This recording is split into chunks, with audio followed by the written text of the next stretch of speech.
Tämä tablet-teline on tehty niin, että sirkkelin terä on säädetty sopivan korkuudelle ja ajettu sirkkelissä aina halkaisuohjanta millin verran siirtäen molemmin puolin niin, että tämä ura on saatu sitten keskelle.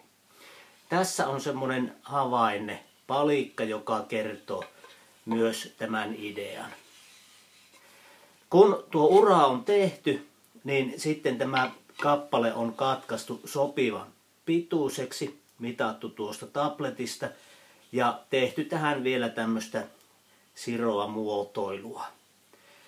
Tähän keskelle kappaletta on upotettu standardi kierre, joka on otettu vanhasta kamerasta.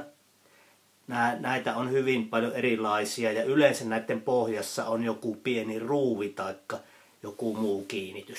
Tämä tuohon reikään kun on upotettu, niin on laitettu kuuma liimaa ja sitten vielä varmistukseksi naula tuonne pohjalle. Eli se on sopiva sitten näihin kamerajalustojen ruuveihin. Näin.